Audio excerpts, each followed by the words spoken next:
Non è possibile parlare di emergenza infortuni perché chiaramente siamo in attesa innanzitutto del report da Castelvolturno, ma la giornata di Champions ha lasciato qualche scoria per Spalletti, che dovrà fare un po' la conta in vista di Cremonese-Napoli, capire quali uomini potrà avere a disposizione e da lì poi provare a disegnare la line-up per affrontare i grigiorossi. Quest'oggi a Calciopoli 24 Live ovviamente parleremo ancora di quello che è un ottimo momento del Napoli, ma guarderemo anche ovviamente alla prossima gara degli azzurri, che in campionato appunto affronteranno la Cremonese, e proveremo anche a capirci qualcosa in più del prossimo avversario del Napoli. Ringrazio intanto Emanuele Bernardo, il nostro regista, ringrazio ovviamente anche Alessandro Marrazzo all'ufficio stampa di CN24 Live e do il buongiorno a Claudio Russo. Ciao Claudio.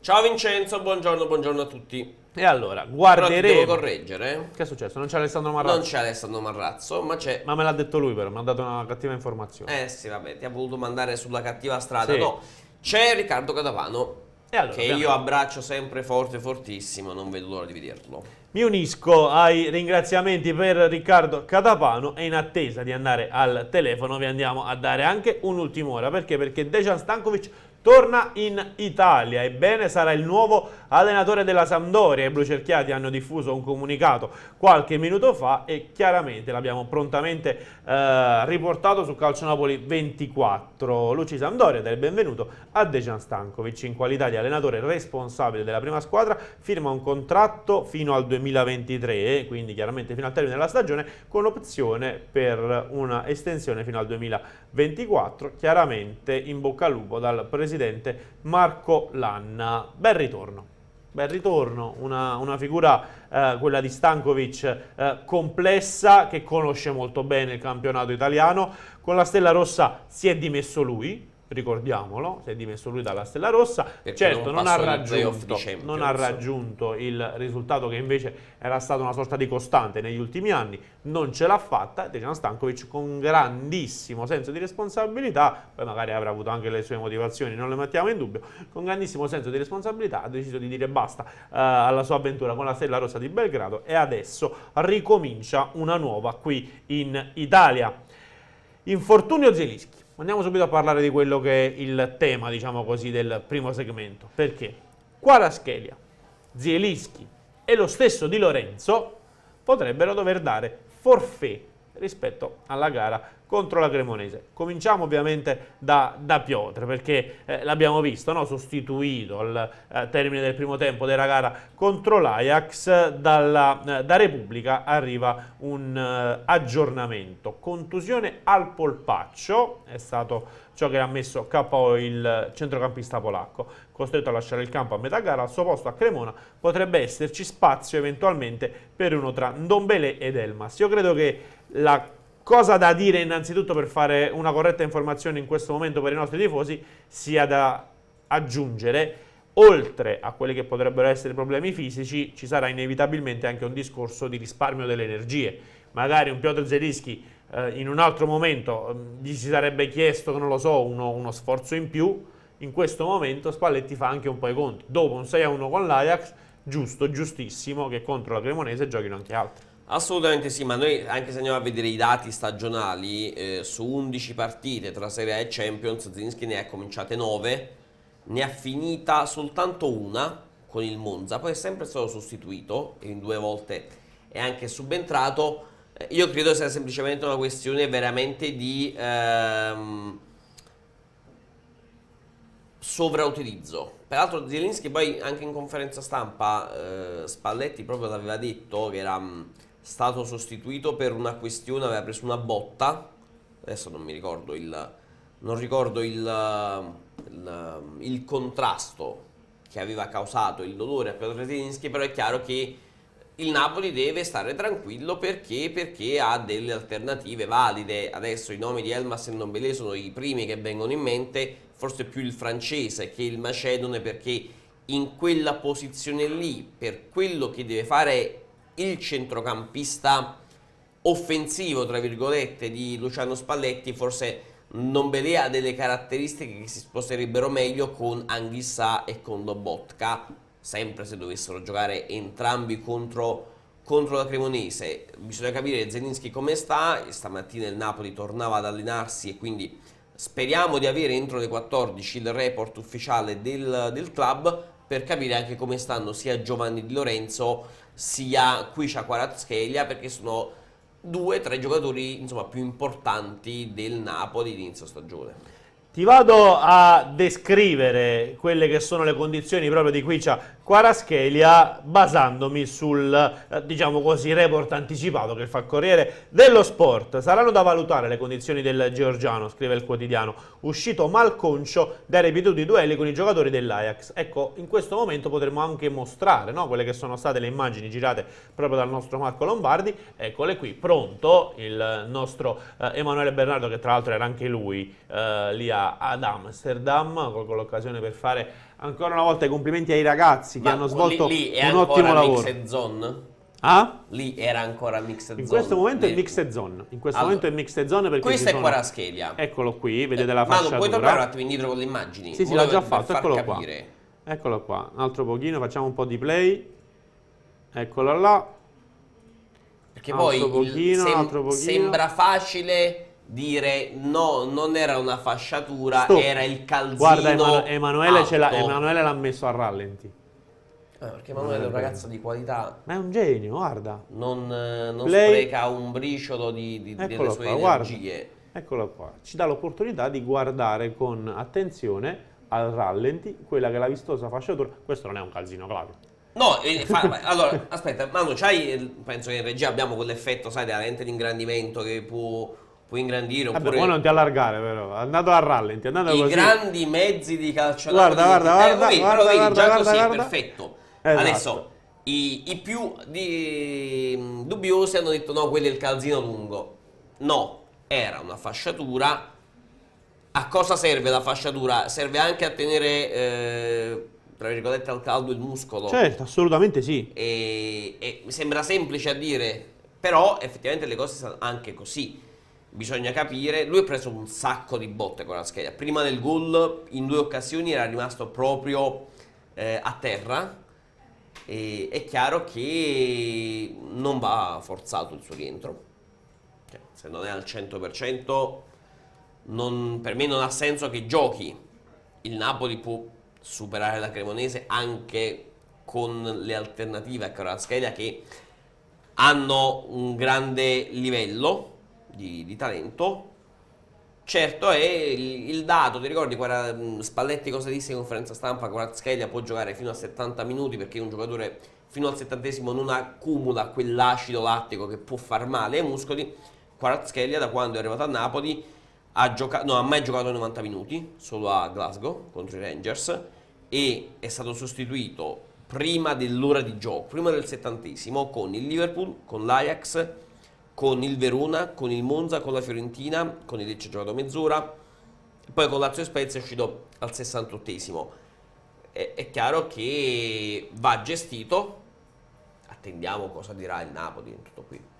Infatti il Corriere dello Sport per il momento aggiunge: Spalletti cambierà qualcosa in tutti i reparti. Ostigard per Rachmani e Mario Rui per Olivera, Ndombele, Simeone e Politano. Al posto a questo punto di Zielinski, credo Raspadori e ovviamente Irving Lozano. Magari insieme con Lozano, se Kvara partirà dalla panchina. Abbiamo detto di Kvara, abbiamo detto di Zielinski, andiamo a leggere anche le ultime per quanto riguarda Giovanni Di Lorenzo, e anche in questo caso, prima di andare al telefono, vado a scorrere la homepage di calcionapoli24.it per avere ulteriori aggiornamenti. Mi ricordi l'orario della notizia legata a Giovanni Di Lorenzo, caro Claudio Russo? Eccolo qui: esami strumentali in corso per Di Lorenzo.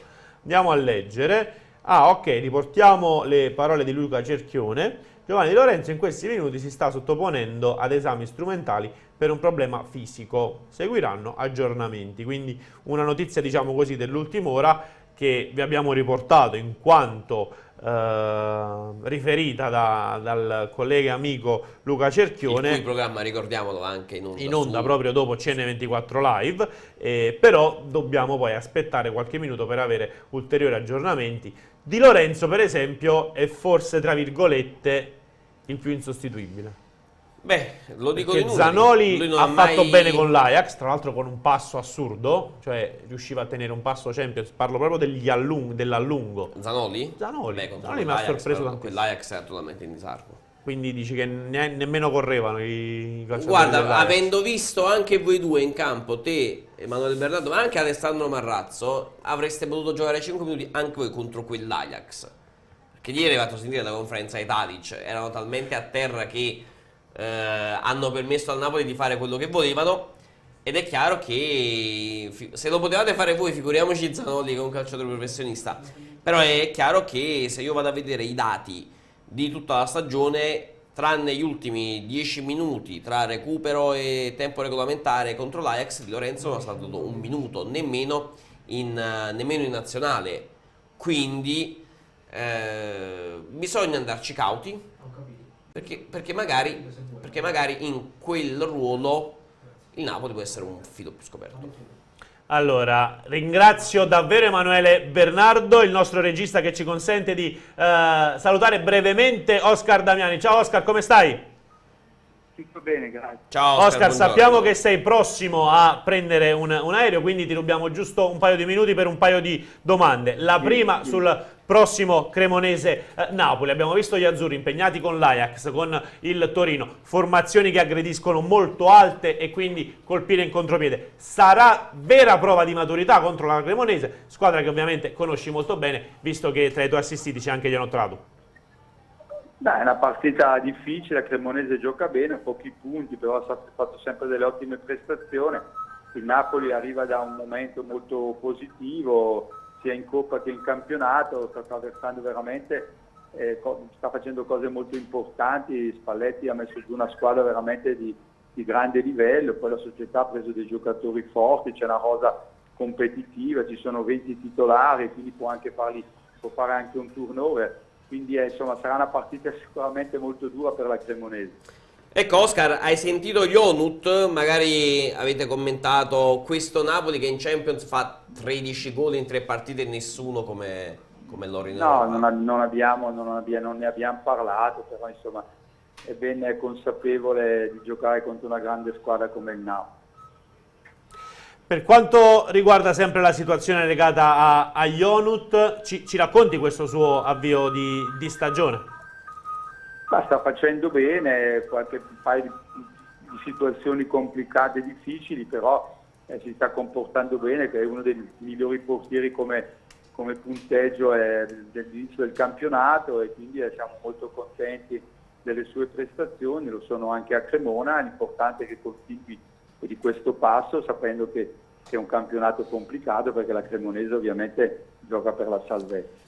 Ecco Oscar, ma da grande conoscitore di calcio quale sei, questo Napoli come si ferma? Perché in questo momento a me sembra difficile, noi lo vediamo ogni giorno per giorno, ci sembra difficile trovare un punto debole.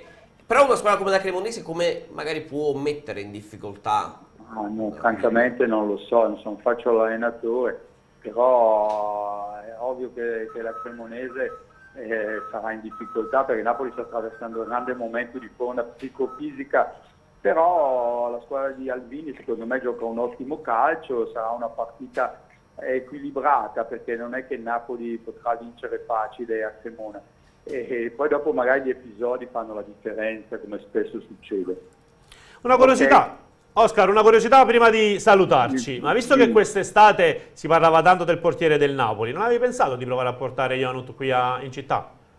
No, ma Napoli ha dei bravi portieri, sono coperti, abbiamo fatto una scelta di Cremone dove può giocare titolare e credo che sia la scelta migliore, lui è contento così, speriamo che faccia una bella stagione.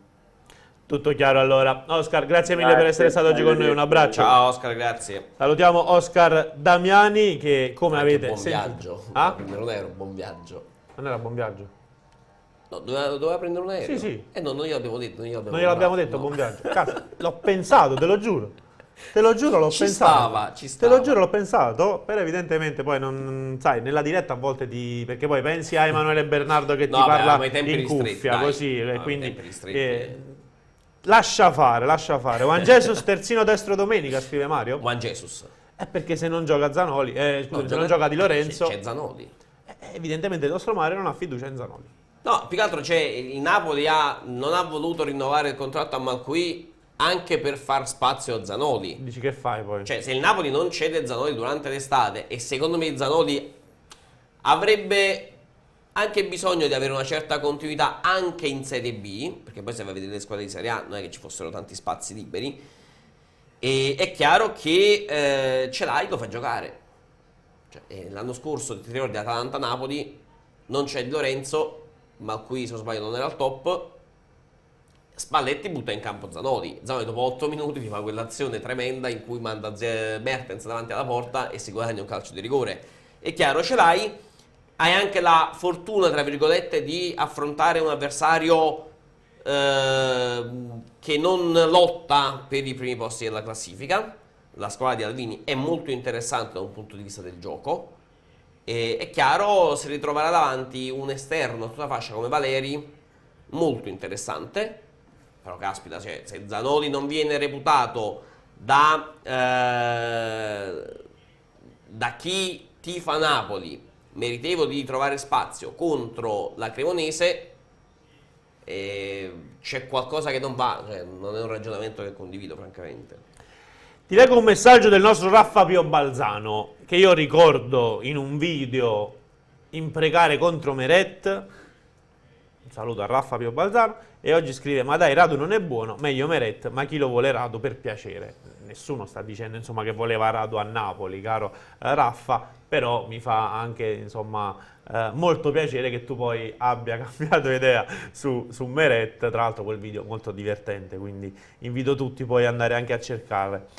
Facciamo giocare Zanoli, dice Simone Di Mauro, proviamolo almeno contro la Cremonese. Ma vi dirò, ripeto, sono d'accordo con Claudio, nel senso che se il Napoli ha deciso di non rinnovare Malquin, di puntare su Zanoli, poi tra l'altro contro l'Ajax ha fatto anche bene, ok, erano un po' in palla i lancieri e siamo d'accordo, però sull'allungo a me è sembrato, tra l'altro ne parlano comunque bene, lo stesso Giuntoli dice che c'ha grande gamba e lo staff tecnico di Spalletti ne elogia le doti fisiche. Credo che in Serie A Zanoli abbia già dimostrato di poter giocare. Adesso si ritrova davanti uno come Di Lorenzo, che è un classico mangiaminuti, stacanovista, grande affidabilità, capitano.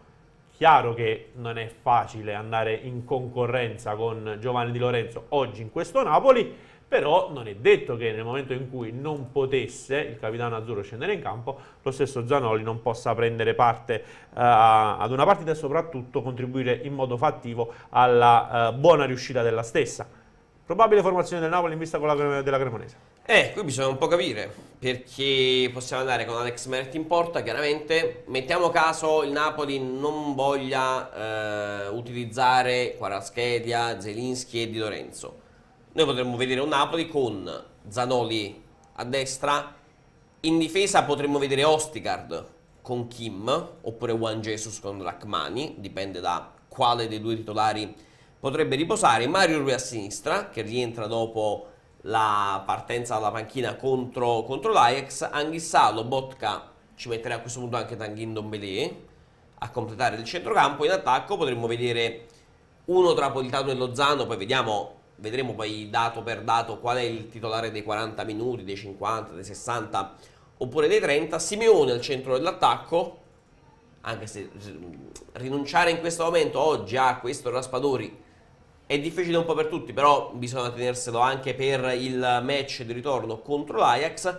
E a sinistra potremmo vedere Zerbin, potremmo vedere Lozano, ma anche lo stesso Elif Elmas potremmo vedere. Effettivamente in un attacco Elmas, Simeone e uno tra Politano e Lozano. Io credo non ci allontaneremmo troppo dalla formazione titolare, in attesa sempre del report del Calcio Napoli con le eventuali condizioni di Zielinski, di Lorenzo e ovviamente di Kvaratskhelia. Guarda come sono belli i tifosi georgiani che seguono CN24 Live e scrivono please take care of Kvara.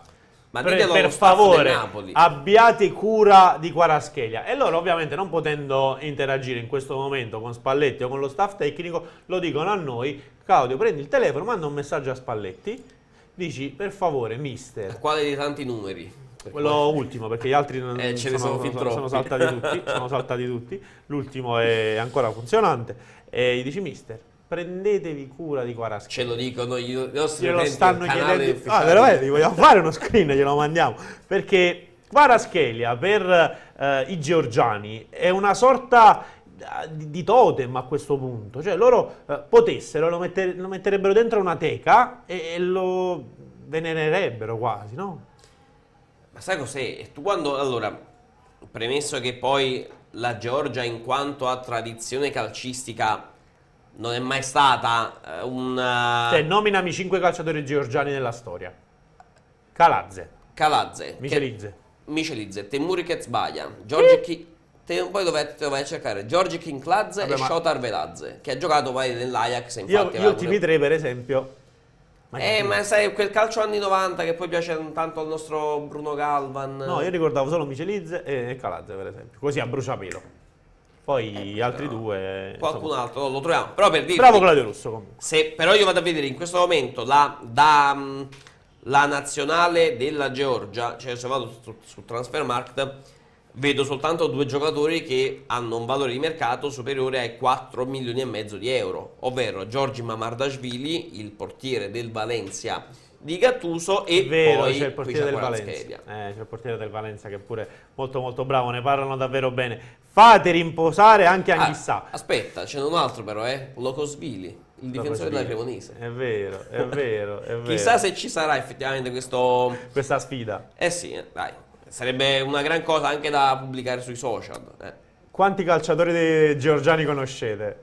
Sarebbe a 6, dai. Sarebbe un post, capito, per la pagina Facebook. Quanti calciatori georgiani conoscete? Una bella sfida, tante interazioni. Sai come la risolvono? Scrivono Kvaratskhelia in così tanti modi. Cioè, metti Kvaratskhelia, Kvara, poi metti Zizi, come lo chiamo, De Laurentiis, e metti altri due modi in cui lo scrivi sbagliato, però ti fai capire. Il nostro amico Sal comunque dice bravo Claudio Russo, e poi scrive: Credendino, ripetimi i nomi che ha citato Russo.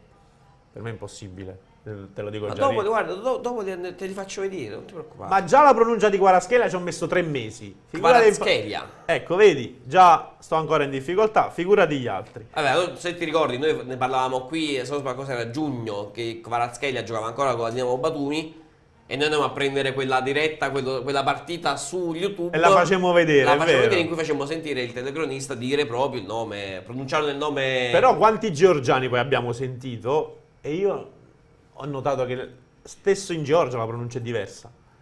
Cioè non tutti pronunciano Kvaratskhelia. Ma ce l'abbiamo ancora quel video? Scusa, ma non trovo quel video in cui... Cioè il Napoli, ti ricordi, fece quel video molto molto azzeccato su... Ma dobbiamo andare al telefono, aspetta, andiamo prima al telefono e poi dopo ritroviamo il video. No, però magari dopo sì, però dobbiamo andare anche avanti con la scaletta. Allora, Russo si è fumato tutto a Amsterdam, vero? Non ero a Amsterdam. Se no, Tasman. Se no, non guarda, qualcosina lascio il dubbio. Qualcosina sì, un passaggio sì. Il nostro Emanuele Bernardo invece andava a letto la sera alle 8. Interrogativo. Andava a letto. Ma che alle 8? Uno faceva tardi perché doveva lavorare. Stava sempre alla Johan Cruyff Arena. Mi hanno detto che appena staccava la telecamera, appena spegneva il computer, poi andava a letto, ma non ti ha detto, tisanina. Non ti ha detto a che ora staccava la telecamera, capito? No, io lo so, o almeno così mi hanno detto. Poi ne parleremo magari con calma. Andiamo di nuovo al telefono e diamo il buongiorno a Manuel Parrato di Sport Italia. Ciao Manuel, come stai? Ciao ragazzi, buongiorno. Ciao Manuel, buongiorno. Manuel, evidentemente quest'oggi c'è un bel po' da lavorare, nel senso che Castelvolturno sembra aver riempito all'improvviso l'infermeria. Leggiamo un quotidiano e problemi per Kvaratskhelia, l'altro quotidiano poi ci riferisce ovviamente anche delle condizioni di Zielinski. C'è il discorso turnover da andare a applicare, ergo credo che mai come questa volta la line-up di Spalletti presenterà molte novità contro la Cremonese. Beh, io penso che a prescindere da quelli che possono essere poi eventualmente gli acciacchi o i recuperi di cui parlavi tu prima, Zielinski e Kvaratskhelia, credo che il Napoli Spalletti debba necessariamente far rifiatare qualcuno, vuoi perché ci viene da una partita importante, vuoi perché in ogni caso certo l'avversario non è assolutamente da sottovalutare, la Cremonese, anzi a maggior ragione, quella sarà senza dubbio una prova importante, secondo me una prova di maturità da parte della squadra rispetto al fatto che le motivazioni per una partita all'Amsterdam Arena le trovi automaticamente, e quelle che ci dovranno essere per parte della Cremonese saranno certamente diverse, ma anche come modalità di gioco rispetto al fatto che l'Ajax ti ha affrontato e ti ha dato la possibilità di esaltarti ancora di più. Ma Cremona non sarà una partita così. Detto questo, credo che ci sarebbero stati comunque dei cambi anche rispetto al fatto che poi con l'Ajax ti giochi il primo posto. In ogni caso penso che possiamo sgombrare il campo da dubbi e paure. Tutti questi problemi fisici di cui stiamo parlando, nessuno diciamo è particolarmente a lungo termine, giusto? Si parla di fastidi muscolari. No, assolutamente, non sono problemi, fortunatamente, no? Gianni Osimhen, diciamo, la terra bendata quest'anno, in questo momento, fino a questo punto ci sta aiutando, gli anni passati non è stato così, e in ogni caso anche le altre squadre hanno avuto fortuni anche importanti, quindi da questo punto di vista, ecco, tocchiamo ferro, ma per il Napoli le cose stanno andando bene, a testimonianza che forse è stata studiata una preparazione diversa, anche perché è diverso, come dire, il campionato, bisognerà fermarsi, bisogna rifare una nuova preparazione, bisognerà continuare ad allenarsi con questa tournée che si sta preparando in Turchia, e quindi sarà una preparazione completamente diversa. Credo che ci sarà spazio per Osimhen, io immagino che il nigeriano voglia giocare assolutamente. Ecco Manuel, mi hai dato un assist, perché se noi apriamo i giornali nelle ultime settimane leggiamo di un Napoli che anche senza Osimhen vince e segna. Però io, più che farne un discorso puramente di risultati, ne faccio un discorso di modo di giocare, perché noi abbiamo visto con Raspadori un Napoli molto stretto tra le linee, molto compatto, in grado di giocare e con qualità, e il gol di Zielinski ne è un esempio. Questo modo di giocare, cioè, con gli strumenti secondo me è impossibile, perché non ha quelle doti, ma sarebbe, non so, quasi un peccato togliere Raspadori in questo momento dall'11 titolare, considerato che, per carità, Osimhen può rientrare anche con più calma, visto che chi ne ha preso il posto comunque non l'ha fatto rimpiangere. Sì, però quest'anno rispetto all'anno scorso hai parlato di Raspadori, no? Se ricordi la prima, fino a quando si è infortunato Osimhen, memorizza un attimo come è stato il Napoli contro il Liverpool. Ah, sì. Con Osimhen Per carità, alzo le mani. Basta che ti viene nella mente quel flash lì e ti rendi conto che il Napoli con Osimhen che potenzialità ha in campo. Detto questo, quest'anno hai l'opportunità di variare il tema tattico a seconda anche dell'avversario, cioè con Simeone puoi giocare in un modo, con Raspadori puoi giocare in un altro, con Osimhen puoi giocare con un altro ancora, cioè quindi le varianti tattiche a seconda dell'avversario, oltre ai calciatori, ti danno l'esatta dimensione di quella che può essere la potenzialità offensiva del Napoli, non solo per quanto riguarda i giocatori di cui stiamo parlando, ma anche rispetto alle varianti tattiche da utilizzare. Ecco Manuel, chiaramente in dubbio in questo momento, oltre a Di Lorenzo, ci sono Zielinski e Kvaratskhelia. Aspettiamo il Napoli cosa ci farà sapere, ma immaginare che ci possano essere Ndombélé ed Elmas dal primo minuto in quelle due posizioni, secondo me ci allontaneremo troppo dalla realtà.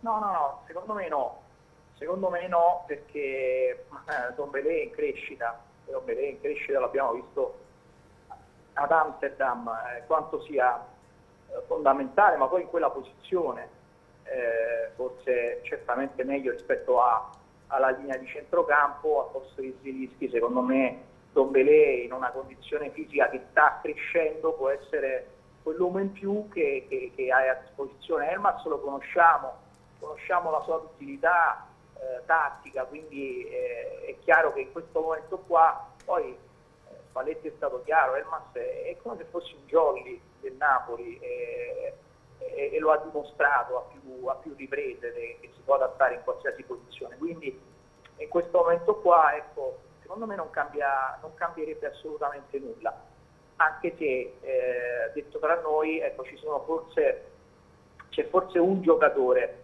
due giocatori imprescindibili in questo centrocampo del Napoli, in questa squadra, soprattutto io parlo del centrocampo. Lobotka e Anghissà credo in questo momento non abbiano, come dire, a prescindere da quello che dice Spalletti, no? Giustamente dice che tutti sono titolari, chi gioca 60, chi gioca 30, però in questo momento quelli che devono giocare di più e quelli che devono giocare sempre, proprio per l'equilibrio che in questo momento ha questa squadra, le potenzialità che ha questa squadra, secondo me passano tutte attraverso questi due giocatori a centrocampo che sono, secondo me, il fulcro principale di questa manovra e di questo momento magico che sta attraversando il Napoli, senza nulla togliere a tutti gli altri. Tutto chiaro, Manuel. Un'ultima curiosità, visto che chiaramente insomma stiamo facendo il punto sugli infortuni, Victor Osimhen contro la Cremonese sarà convocato?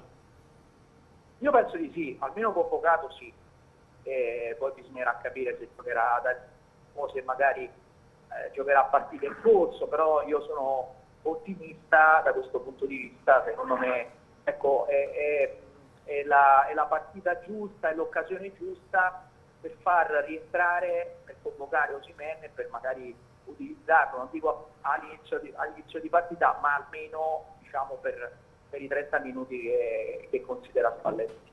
Tutto chiaro, grazie mille Manuel, un abbraccio e buon lavoro. Saluto. Ciao Manuel, buon lavoro. Claudio, io al di là di quelli che sono dei pezzi secondo me un po' speculativi, il parlare di mercato su Osimhen eccetera eccetera, però guardiamo alla situazione attuale. Ti chiedo se sei uno di quelli che pensano che con Raspadori al posto di Osimhen il Napoli gioca meglio. Non dico fa più gol o vince lo scudetto, vince la Champions eccetera eccetera. Sto solo dicendo se con Raspadori il Napoli gioca meglio. Dipende dall'avversario, Vincenzo, perché con un avversario che gioca con una difesa molto alta, tu sei troppo democristiano. No, scusa, però col Torino e con l'Ajax, con una difesa gioca 1 contro 1 e una difesa che ti viene a prendere molto alta, giochi bene con Raspadori e giochi bene con Osimhen. Esatto. Perché con uno attacchi la profondità, con un altro giochi aprendo gli spazi e si è visto nel 3-1 di Zielinski. Accorci e fai inserire le mezzali. Però devono giocare tutti quanti al top, perché non appena lo stesso Raspadori oppure il centrocampo non trova velocità, e magari contro Alex noi l'abbiamo visto nei primi minuti quando Lobotka era pressato molto alto e quindi non riusciva nemmeno a girarsi, qui non c'era velocità e fluidità nel giro palla, è chiaro che puoi andare in difficoltà. Victor ti può dare una dimensione più fisica, però non puoi giocare a spalle alla porta con Osimhen, perché non è arte sua. Puoi farlo con Raspadori se gli metti attorno dei compagni di squadra pronti a inserirsi. È tutto lì, è una questione di scelte. Può avere un senso magari mettere Osimhen con Lozano perché hai due giocatori che attaccano a profondità e basta.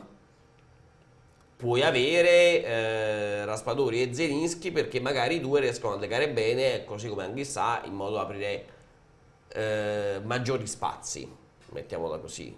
Però se poi vogliamo portare il discorso qualunquistico, semplicistico, che ho letto anche in queste ore, il Napoli gioca molto bene e si può anche preparare a un'assenza continua di Osimhen, Io non dico che è una questione di Raspadori e Simeone, io ne faccio più una questione di contrattuale, perché se vuoi rinnovare di contratto a Victor Osimhen devi cominciarlo a farlo adesso. Napoli ha rinnovato Meret, ha rinnovato Zerbin, rinnoverà Rachmani, Lobotka, Anghissà.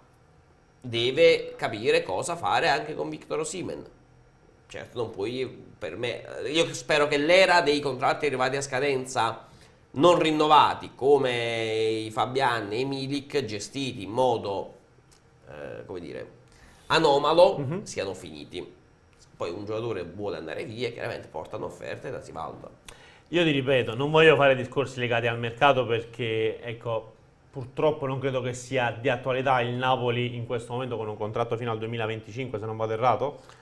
Per Osimhen non credo che lo metta tra le priorità in questo momento. Però tu vai a scadenza del 2023, cioè devi cominciare a parlarne adesso, perché se tra un anno, mettiamo caso, inizia la stagione 23-24 e il Napoli non ha ancora un accordo, anzi le parti sono distanti, fai come Fabian. Ti è appena arrivato un caffè, intanto. Chi dobbiamo ringraziare? Raffa Pio Balzano. Grazie Raffa. Caffè. Però io non so cosa ne pensa lui di questa questione contrattuale, però da quel punto di vista, se vuoi rinnovare Victor, che più che altro è una dedica, perché poi questi oboli di cui ci mangia il nostro Raffa Pio Balzano non è che poi ci arrivano davvero, quindi è diciamo a CN24, però poi a te è una dedica, giusto? Ora direi che soldi per il caffè li metti tu. Nemmeno a me arrivano. No, ma tu li metti a parte che non c'è di tasca problema sua, esatto, di tasca guadagni mia. milioni di euro, devi poterti permettere di pagare un caffè a tutta la redazione, ovvero a me, a Emanuele Bernardo, a Catapano, glielo facciamo arrivare a casa. Claudio, ma sei un giornalista stimato, dare fake news non ti fa onore. Mi fa molto piacere. Qual è la fake news? Io milionario. È fake news. È palesemente fake news. Non poi, fa in bocca mia taci. Poi vedi tu, insomma, io lo faccio per te, per la tua carriera, per la tua rispettabilità. Ritornando ad Osimhen. Tu nel bilancio, quando è in perdita in rosso, tu invece c'hai una cifra verde altissima. Cioè anche quando le cose vanno... Il 6-7-0. Ma perché lo faccio anche quando è in rosso, poi vado col sorriso, capito? Tanto c'è il nostro Raffa Pio Balzano che comunque ci fa sorridere. Allora. Il nostro Emanuele Bernardo sta sorridendo un sacco, in effetti, lo sento. Credendo non essere tirchio, offri brioche e caffè. Emanuele, ti risulta mai che io non abbia offerto caffè e brioche? Pagare. Quindi il nostro Claudio Forza. Russo mi sta facendo una bruttissima pubblicità, signori amici e sportivi. Però vorrei tornare a parlare di Osimhen, poi dopo ci andiamo a prendere anche il caffè, facciamo anche l'aperitivo. Io non stavo facendo un discorso di mercato, ti stavo facendo un discorso proprio tecnico. Caro Claudio, a me l'idea che con Osimhen si diventa monotematici per quelle che sono le caratteristiche del nigeriano non me la toglie nessuno. Il Napoli è più bello da vedere. Poi Osimhen fa 20-30 gol. Sono d'accordo, sono io il primo a dirlo. Signori, Osimhen fa gol. Che fa Osimhen? Come Inzaghi, fa gol. Non so come fa. Io ho una domanda però da fa fare. gol. Però se tu mi chiedi la sponda e il controllo orientato mai, e il movimento mai. per i compagni, cose che magari abbelliscono il calcio, non lo chiedi non arrivano. Non lo chiedi nemmeno a Ciro Immobile che aveva fatto 200 gol. Allora, è quel tipo di giocatore. rispetto a Osimhen, Ciro Immobile dal punto di vista dei movimenti, della sapienza tattica. No, io ti parlo soltanto però di quello. C'è Haaland. Io ti parlo della dote principale. Batistuta. Io ti parlo della dote principale. Raspadori ha il gioco dello stretto. Simeone ha il gioco anche spalle alla porta, così come alla profondità. Victor Osimhen ha l'attacco alla profondità. Punto. E io ti faccio una grande domanda. Io leggevo, chiaramente nella bolla enorme del Twitter Napoli, c'era chi addirittura diceva questo Napoli visivamente si avvicina o addirittura supera quello là di Sarri, che aveva anche una continuità, che per un anno arriva a 91 punti. Ma anche di più. Io spero che il Napoli possa addirittura il superarlo. Napoli di Sarri per un anno e mezzo era il tango. Non lo potevi fermare. La questione è il fatto che giochi Raspadori, cioè ti ricorda a te, ricorda a voi che ci state seguendo un po' quella fluidità di quel Napoli? Perché io non so se la questione di vedere Raspadori Ti Comunque- porta in mente il Mertens che giocava al No, centro sai perché? dell'attacco, Perché ci sono è dei, perché brevilineo, comunque ci sono basta. dei calciatori diversi. Allora, Quello Raspadori è un sicuramente. brevilineo, però all'epoca non avevi lo strappo di Kvara, non No. avevi lo strappo di Anghissà, c'erano calciatori diversi. La ricerca del palleggio e del controllo e dello scambio nello stretto era spesso esasperata, bellissima, spettacolare ma esasperata, nel senso che si puntava sempre a quello. Ad oggi hai delle caratteristiche comunque diverse. Questa squadra è diversa come caratteristiche da quella, quindi se tu mi dici livello di spettacolarità, per me ci possiamo anche stare. Preferisco sempre un po' quella, perché ripeto, era quasi manieristica. Giocava quasi per il piacere di farlo, per quelle triangolazioni, quei movimenti, quell'accompagnare la squadra fino il pallone anche fino alla linea della porta. Per me era era stregante, se si può dire, sei italiano, cioè, Era bello da vedere, era vincente, mettiamola non so così. come dire, mi mancano gli aggettivi. Questo è diverso, quasi allo stesso livello di spettacolarità, e con Osimhen perde il 70% della spettacolarità questo Napoli.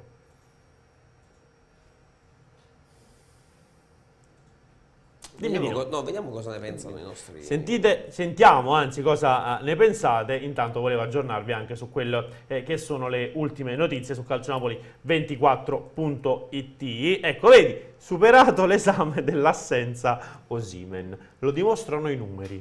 Vediamo cosa dicono i numeri. Allora, qui per esempio faccio un discorso diverso, perché per me dal punto di vista dei numeri premieranno sempre il nigeriano.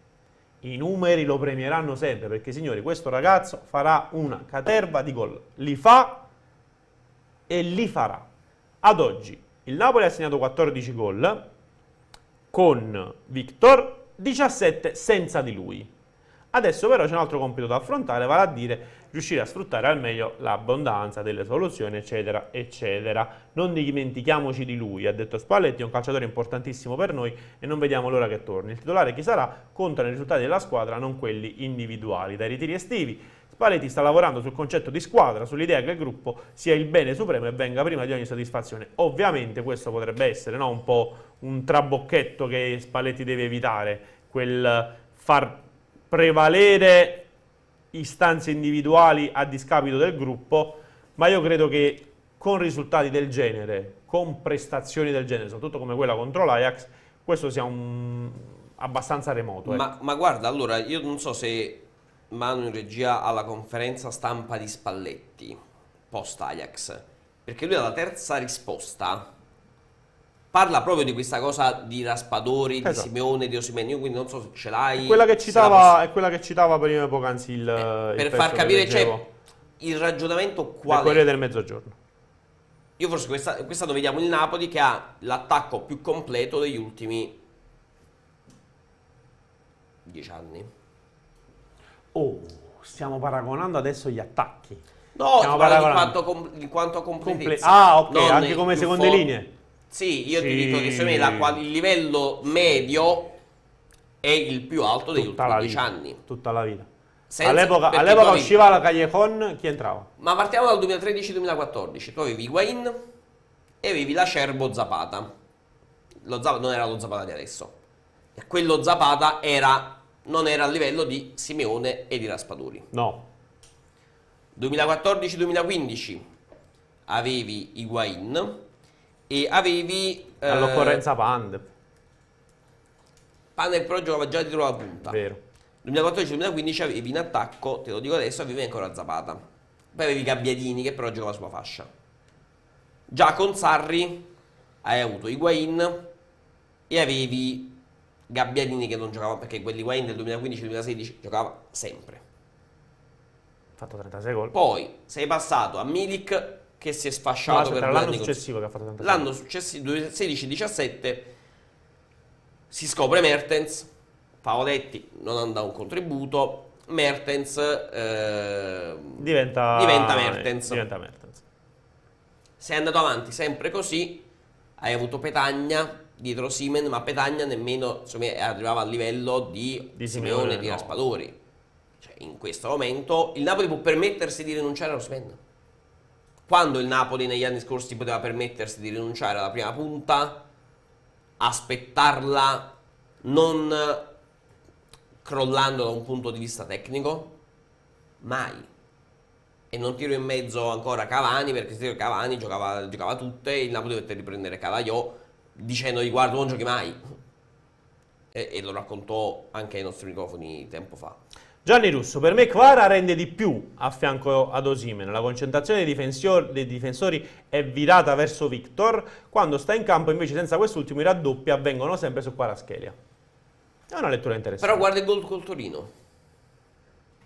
Raspadori, venendo a giocare più legato al centrocampo, si tira dietro i difensori, anche per una questione, sai, di fuorigioco. Il gol col Torino come arriva? Arriva perché Kvaratskhelia viene lanciato in corsa, ma non ci sono i centrali, non c'è nessuno. Anche con l'Ajax, adesso perché ha segnato Zelinski, che si è trovato lanciato in corsa, a fianco aveva Kvaratskhelia. Da quel punto di vista, se una squadra gira con Victor, gira con Giacomo, gira con Giovanni, lo voglio chiamare per nome direttamente, però sono quelli lì.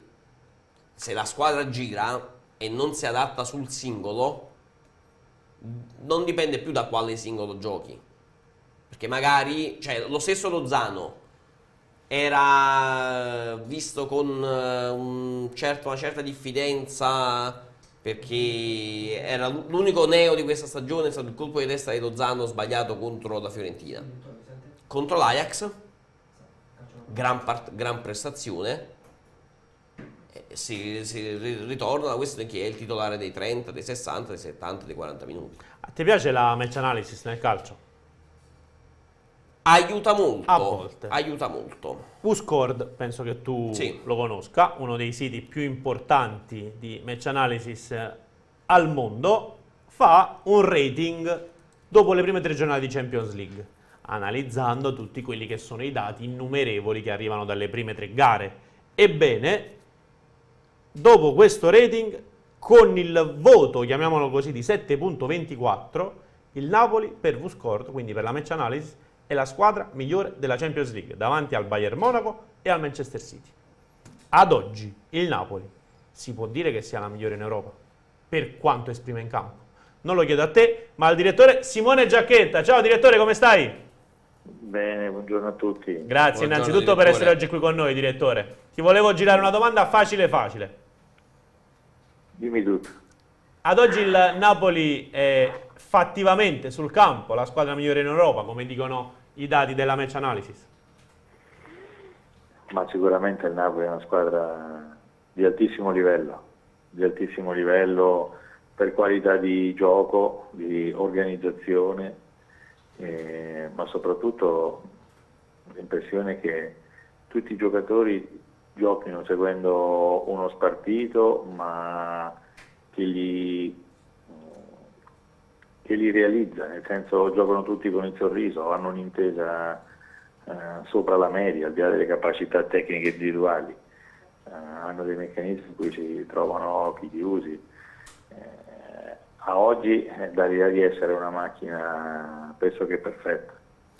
Ecco, direttore, ma come la si affronta una macchina perfetta? Perché anche perché secondo me la Cremonese non vale la classifica che ha, non vale 3 punti in 8 partite, però come la si nemmeno prepara, come la si può veramente affrontare come la definire lei una macchina perfetta come Napoli? Ma noi la affrontiamo dopo la vittoria 6-1 in trasferta, quindi già la prestazione e il risultato ti mette già nelle condizioni psicologiche di dover giocare una gara in sofferenza, e quello che possiamo fare noi è di cercare di dare il meglio di noi stessi per far dimostrare al Napoli magari di essere veramente così superiore a tutti quanti.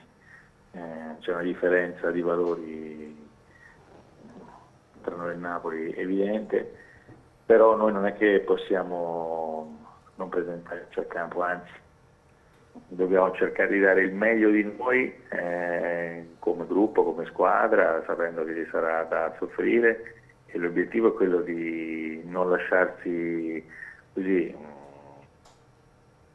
soccombere o travolgere dalla qualità del Napoli, e di mettere il Napoli nelle condizioni di tirare fuori il meglio per superarci. Poi nel calcio può succedere di tutto, l'importante è essere mentalmente preparati all'impegno che fai. Assolutamente sì, è proprio anche questo il bello del calcio. Mister Alvini è tra i pochi forse ad applicare il 4-2-3-1 per delle squadre neopromosse, o almeno questo non è un atteggiamento che vediamo spesso in delle squadre neopromosse. Ti piace l'atteggiamento come insomma, filosofia l'idea di calcio della Cremonese, chiaramente direttore, alla quale hai comunque contribuito anche tu, perché poi durante come dire, il calciomercato abbiamo visto anche il tuo lavoro. Ma guarda, noi abbiamo iniziato giocando in modo diverso rispetto a Lecce, perché a Lecce abbiamo giocato 4-2-3-1 e fino alla partita prima di Lecce giocavamo 3-4-1-2. Diciamo che la distribuzione dei calciatori in campo è sicuramente differente, però i principi sono bene o male sempre gli stessi, poi è la qualità del singolo o magari qualche mancanza del singolo che ti può invitare a fare più un sistema di gioco in partenza piuttosto che un altro. Noi l'abbiamo fatto a Lecce, ci siamo confrontati bene con il Lecce, quindi vediamo ora con il Napoli cosa fare, anche perché la qualità del Napoli magari ti condiziona tantissimo, per cui vedremo un po' cosa studierà il nostro allenatore per contrapporsi in maniera dignitosa, efficiente, efficace contro il Napoli.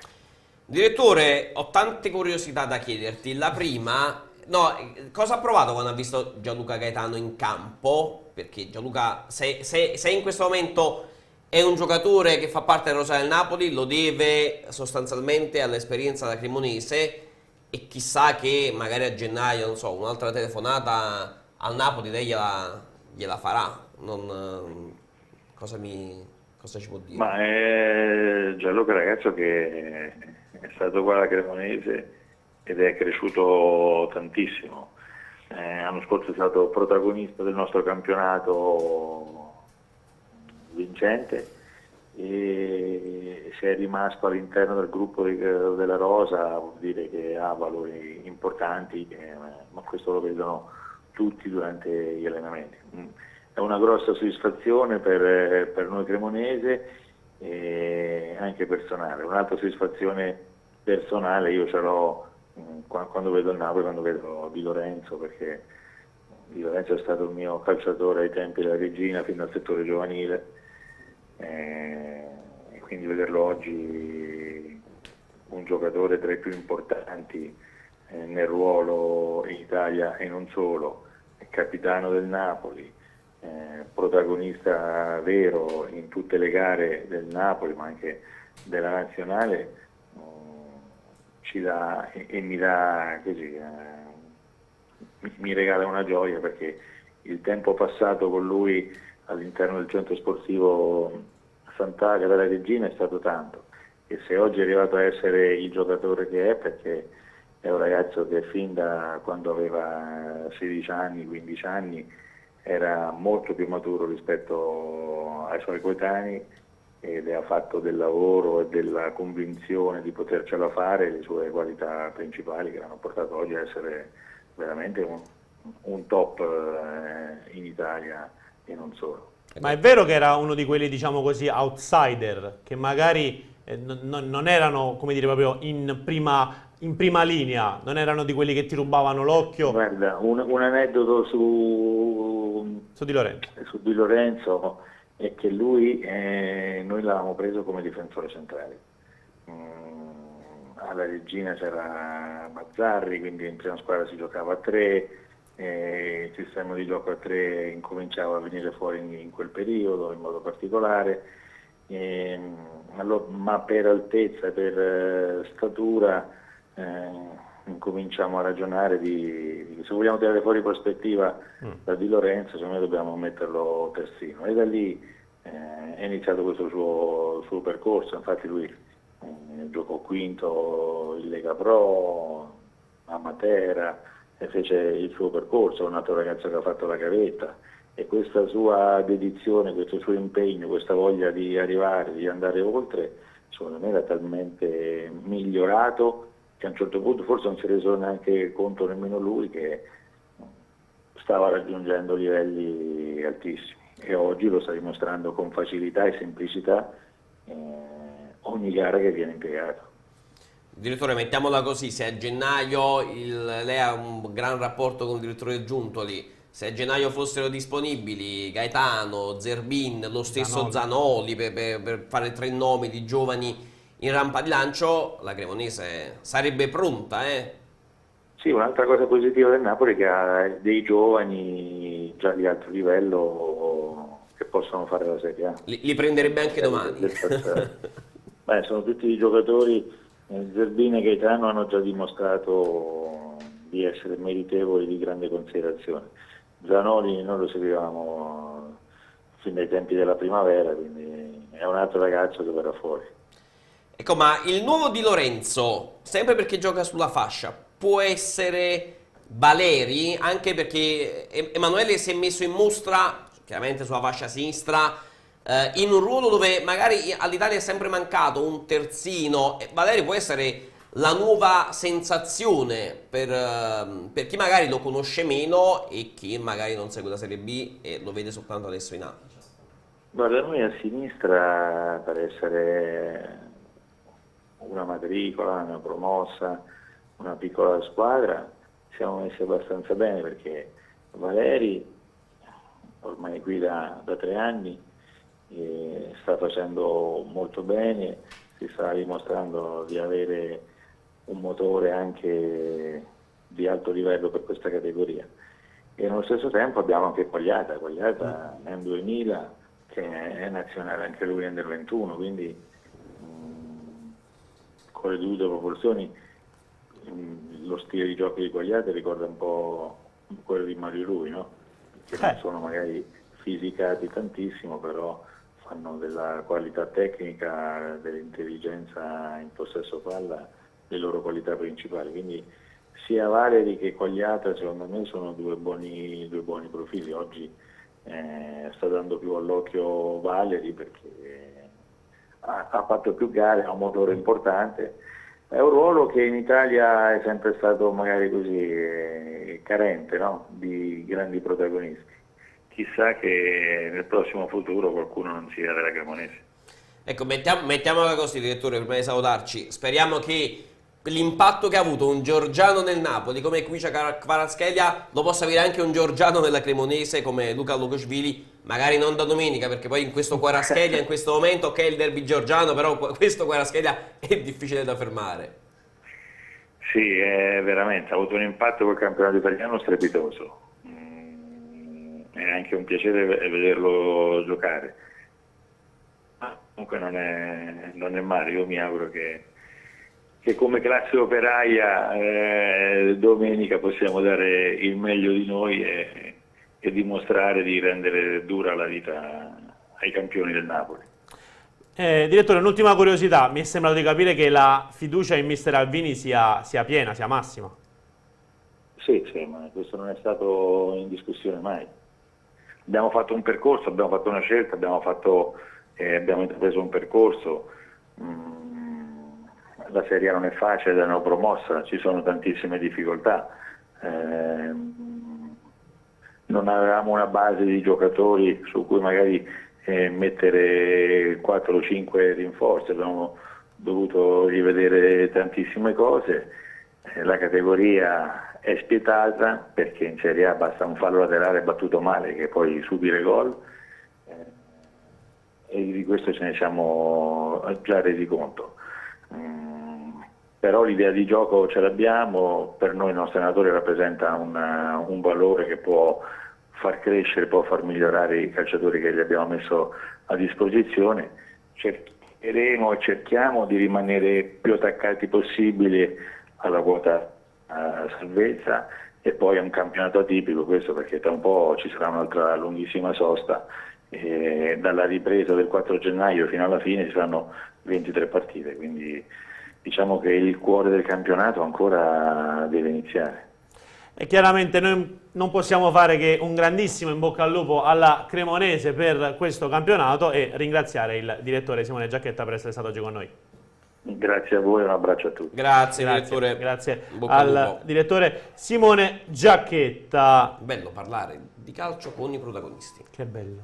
Ma poi Con- grande, sai, le cose che te le può dire, Grande te le tranquillità. dice, le cose che non te le può dire, chiaramente non te le dice, però c'è sempre grande tranquillità. Poi voglio dire, il direttore Giacchetti è uno di quelli che ha masticato pallone, non calcio, pallone nel corso di questi anni, e quindi già scambiarci due chiacchiere adesso, che sia in diretta o che sia a microfoni spenti o al calciomercato al Melià o comunque allo stadio, ti arricchisce comunque di ulteriore conoscenza. Russo, ti chiedono nomi per gennaio, è la quinta volta che Nomi sa... per gennaio. Sì, In vogliono il quale calciomercato. In quale ruolo, scusate? Perché il Napoli ha bisogno in questo momento di rinforzi sul mercato. Vice Di Lorenzo.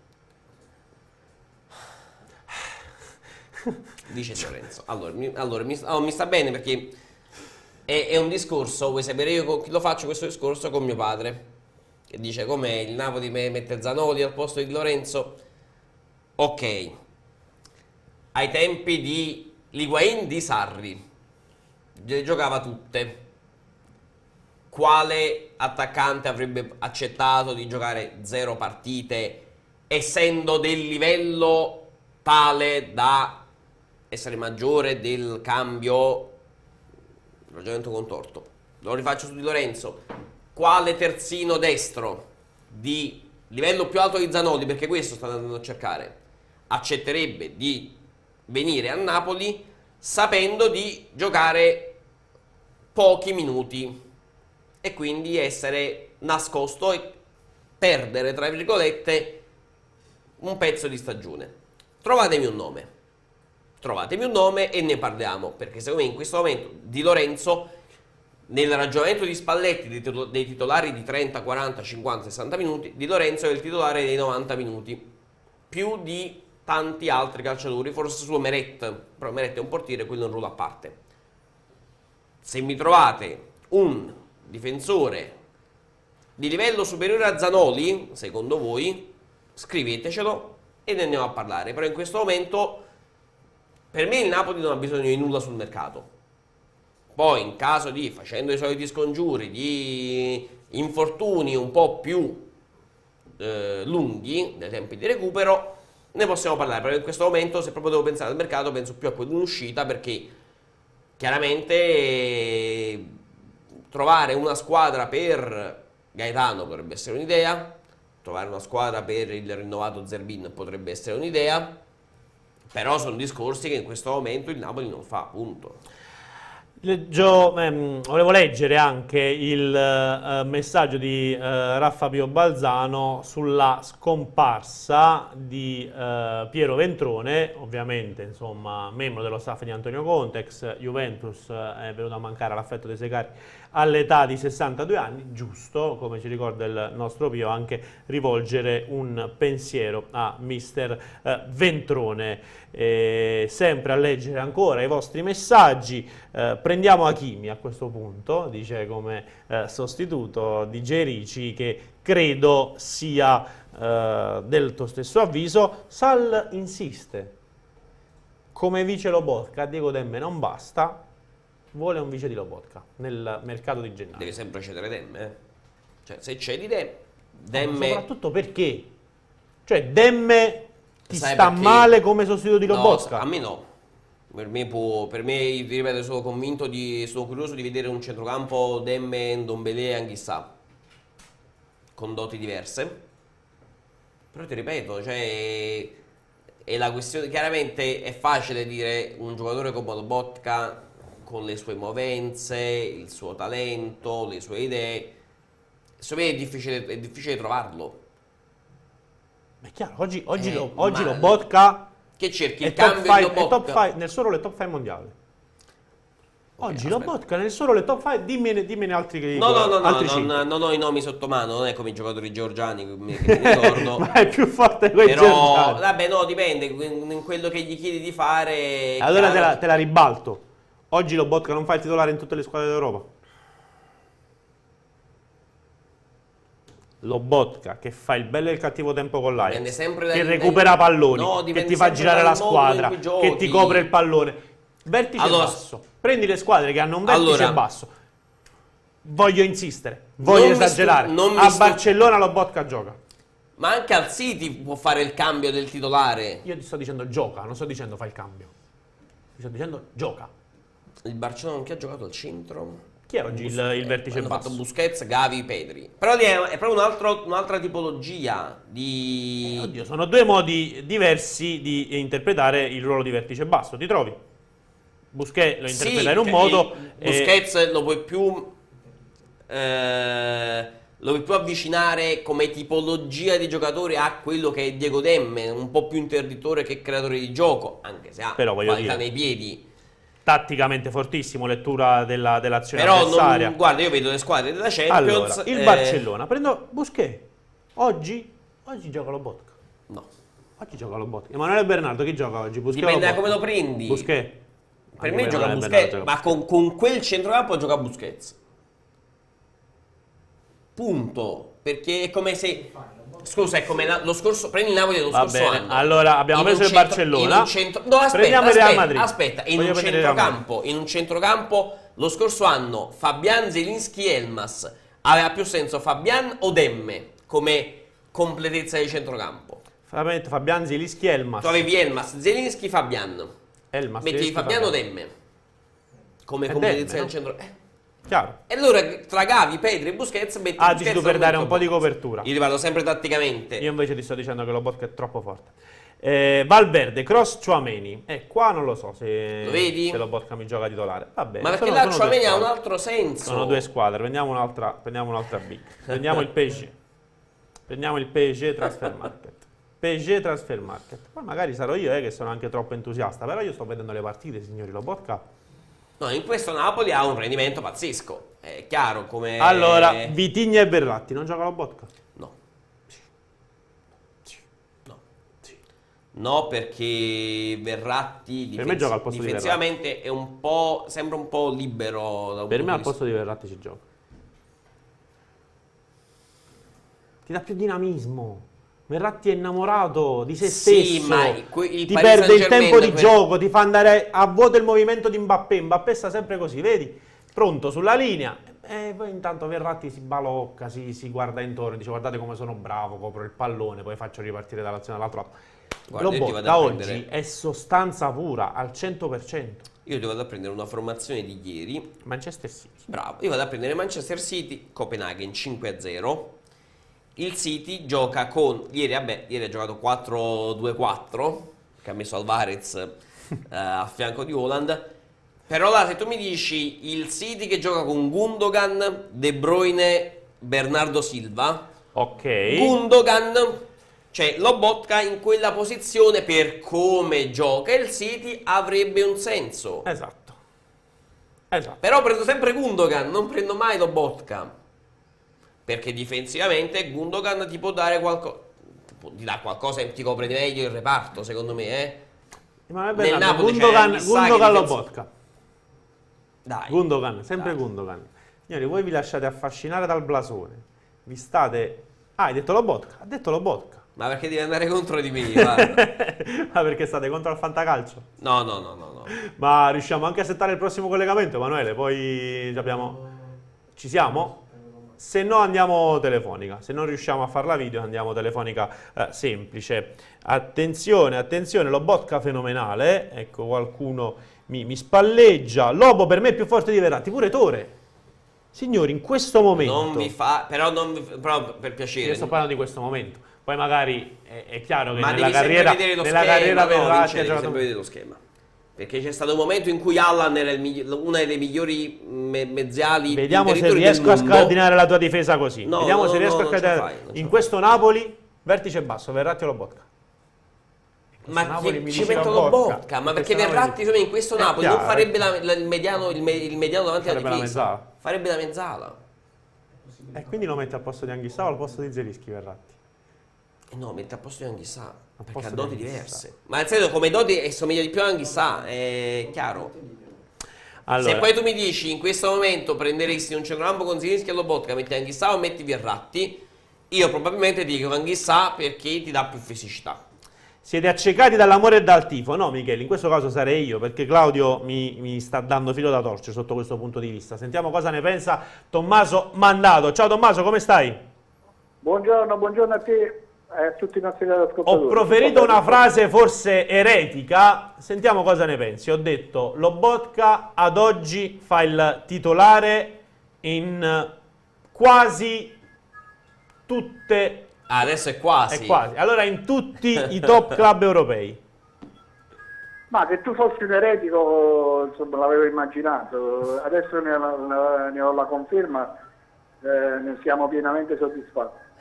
Al di là di tutto, credo che questo momento, perché chiaramente noi dobbiamo parlare anche dei momenti, diciamo, della stagione, in questo momento effettivamente secondo me è uno dei migliori centrocampisti europei. Però non fa il titolare al City, al Real o al Barcellona. Ma sai, questo è teoricamente difficile da poter stabilire, perché come ben sai poi dipende anche da tanti altri fattori, al di là del tuo valore, quella della sincronia con gli altri compagni, la possibilità insomma di essere pienamente inserito nell'ambiente dove vai a giocare. Sono tutti fattori che qui a Napoli il ragazzo si è conquistato con il tempo e sta esprimendo quelle che sono le sue maggiori potenzialità, e quindi è chiaro che idealmente ci può stare di tutto, ma è da verificare poi effettivamente se può essere così. Tommy, se Vincenzo è un eretico, io voglio superarlo. È più bello vedere questo Napoli o era più bello da vedere il Napoli di Sarri su singola partita? Ancora più eretico. E beh, è chiaro che lì sei legato con il cuore, con le emozioni, sono emozioni indelebili e chiaramente in un certo senso è passato anche del tempo, però rimangono fisse dentro. Questi ci stanno dando delle grandissime emozioni e forse sono ancora più forti perché sono inaspettate. Io sfido forse un po' tutti, ma penso proprio tutti, a scommettere che il Napoli con questo nuovo assetto sarebbe stato bello dopo 8 partite, dopo pochissime settimane, ed è chiaro ci stiamo emozionando anche qui, ma è chiaro che è come se non ci volessimo credere per tutto quello che stiamo vedendo. Come se non ci volessimo prendere? No, è come se non ci volessimo credere su tutto quello che stiamo vedendo. È talmente bello, è talmente una situazione idilliaca. Io scrivevo proprio ieri, al di là della bellezza, del fatto insomma, che la squadra sta sciarinando un gran calcio e così via, quello che effettivamente scrivevo ieri e che mi ha particolarmente convinto è la concentrazione che ho visto nella squadra. Ragazzi, io credo che sia quasi difficile riuscire ad avere una concentrazione come questa al 100%. I ragazzi sono entrati su qualsiasi campo, lo stanno facendo. Altra domanda, diciamo così, sempre valutativa, va. In questo momento sei al posto di Luciano Spalletti, entrambi stanno bene, contro la Cremonese, quindi avversario particolare, gioca Osimhen o Raspadori? Scusa, Vince, non ho capito, l'ultima cosa. Sei al posto di Spalletti, sì. Entrambi gli attaccanti stanno bene, sì. Contro la Cremonese, tu, Tommaso Mandato / Luciano Spalletti, schieri in questo momento Victor Osimhen o Giacomo Raspadori come prima punta? Beh, tranquillizziamo il mondo azzurro che Spalletti sta bene, sta tranquillo, non ha bisogno dei miei consigli, per cui... Vabbè, è un pur parler, dai, è ovvio che io non mi sostituisco a Giuntoli. È chiaro, secondo me in questo momento partirei con il Ciolito. Cioè né Raspadori né Osimhen, ma il Ciolito. No, nel senso che chiaramente se sai, cioè, Osimhen è disponibile, parti con Osimhen e poi vai a verificare quelle che sono le sue condizioni fisiche. Io parlavo del fatto insomma, che se Osimhen non lo fosse ancora, fra i due io partirei in questo momento col Ciolito rispetto al fatto che praticamente Raspadori sta facendo benissimo. È chiaro che deve anche somministrare un po' quelle che sono le forme, la durata degli impieghi. Ed è chiaro anche che effettivamente con il Ciolito puoi avere insomma, più profondità contro una Cremonese che soprattutto in fase difensiva non mi è sembrato proprio un'eccellenza. Partirei dal Ciolito per poi far entrare Raspadori, non proprio in sostituzione del Ciolito, ma con il doppio attaccante. Le soluzioni sono diverse e sono variegate. Il rischio, aspetta Claudio, il rischio, sempre restando in tema cremonese, è quello di dover cambiare, tra virgolette, piano tattico, nel senso che è chiaro che il Napoli dovrà organizzarsi, tra virgolette. Nelle ultime gare le avversarie hanno lasciato delle praterie, degli spazi, pressando molto alti. Non credo che mister Alvini metterà la sua cremonese in campo allo stesso modo. Questo no, io credo che il pericolo più grande sia uno solo, sia quello mentale, cioè sul fatto che la squadra abbia sempre quel livello di concentrazione di cui parlavamo prima. È chiaro che dopo una vittoria del genere ci può anche stare, non dico rilassamento, ma ci può anche essere inconsciamente un abbassamento di concentrazione, per cui il più grande problema pericolo può essere questo. È chiaro che nel momento in cui il Napoli fa il Napoli, al di là di quelle che possono essere le alchimie tattiche dell'allenatore della Cremonese, sulla carta effettivamente non c'è partita. Io non credo che la Cremonese lascerà tanti spazi, però è chiaro che il Napoli ha queste opportunità anche tattiche, l'abbiamo visto, insomma, il fatto di poter muoversi o con gli esterni contro squadre abbastanza arroccate o chiaramente far venire fuori la difesa con movimenti ben precisi, e questo è fondamentale e questo ci lascia soprattutto ben sperare. Tommy, cosa significa secondo te il rinnovo di Meret fino al 2024? Cioè lui aveva un contratto fino al 2023, sarà allungato fino al 2024, c'è un'opzione per il Napoli fino al 2025, però non vedo come dire, un lungo termine come progetto su di lui. Come la pensi? Ma Claudio, io credo che le parti hanno trovato un accordo con un momento di riflessione, nel senso che praticamente per tutto quello che è successo è chiaro che reciprocamente si siano dati un anno di tempo per capire quale deve essere il reale futuro di questo ragazzo. Voglio dire, è aumentata di nuovo, e fortunatamente, giustamente, è aumentata di nuovo la fiducia nei confronti di questo portiere, però è chiaro che è ancora tutto da verificare e secondo me anche gli stessi procuratori da parte di Meret hanno proposto questa durata perché anche loro vogliono capire dove effettivamente e fino a quando il Napoli insomma ha piena fiducia nei confronti del ragazzo. Ultima domanda Claudio, o possiamo salutare Tommaso? Possiamo salutare. Tu ce l'hai la curiosità? No, io volevo chiederti se ne avessi una tu, anche perché abbiamo trattenuto un bel po'. L'ultima è chiaramente quella di presentarci il Campus 3S, non so, credo che ormai sia la 20ª edizione, Tommaso, è una costante. No, fortunatamente siamo già arrivati alla 10ª edizione. 10 edizioni farle a Napoli non è una cosa semplice, è chiaro che siamo estremamente felici e contenti della possibilità di essere ritornati in piazza. Siamo alla vigilia dell'inaugurazione perché alle 15:30 ci sarà appunto il taglio del nastro, i medici già sono quasi pronti, l'area sportiva è pronta e poi ci sarà quest'anno poi una rassegna libraria con tanti ospiti dello sport, con tanti amici che ci verranno a trovare e presenteranno i loro testi, Maurizio Giovanni, Pino Porzio, avremo domani con grandissima gioia anche personale Luis Linicio, insomma ci sono da fare tante attività sia praticare sportive e anche culturali, ma la cosa più importante è l'invito, e grazie a voi per avermi dato spazio su questa tematica, di far venire come al solito tanti cittadini in piazza per fare delle visite e fare prevenzione.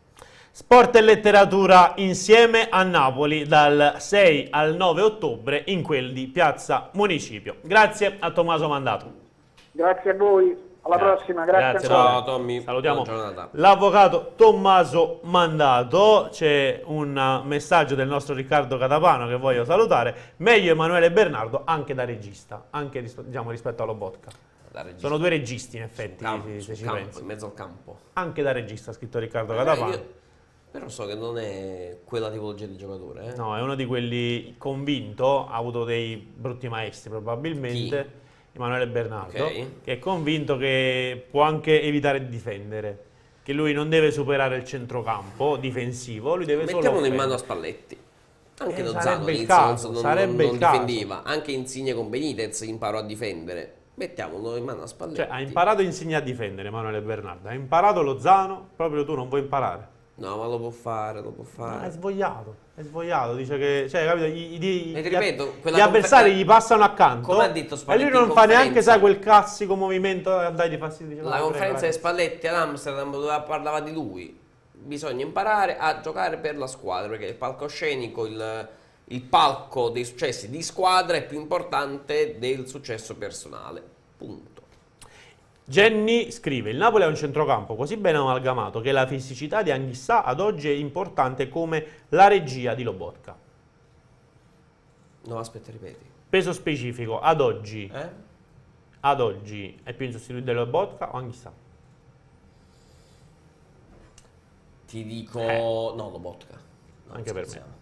No, ma in questo momento, ma guarda, anche alcuni, cioè, prima dell'Ajax, alcuni colleghi olandesi ci hanno contattato e ci chiedevano, sai, le solite cose, un po' per presentare il Napoli, qual è il giocatore più importante da cui fare molta più attenzione. Dice Lobotka, perché il gioco del Napoli passa da Lobotka, perché quando il Napoli è stato arginato per vie centrali da squadre che gli chiudevano gli spazi, ad esempio lo Spezia, il Napoli doveva rifugiarsi sulle fasce offensive. Quando giochi sulle fasce avendo al centro Raspadori e non Simeone, chiaramente non puoi dare nemmeno l'arma del cross. Però tutto nasce dal fatto che tu vai a schermare Stanislavo Lobotka, e se tu argini uno dei giocatori, adesso non ho le cifre sotto mano, ma uno di quelli che gioca più palloni per partita in un match di Serie A, è chiaro che vai a togliere al Napoli una grande parte di idee da sviluppare sul terreno di gioco. Quindi se in questo momento uno mi dicesse guarda che è come peso specifico una classifica di giocatori più importanti del Napoli, io ti metto Lobotka, ti metto Anghissà e solo dopo ti metto Kvaratskhelia. Ma probabilmente al quarto o quinto posto ti metterei o Di Lorenzo o Mario Rui.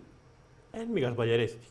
Perché secondo me l'assenza di questi giocatori si sente più di Osimhen, di Raspadori, di Simeone, anche dello stesso Zelinski.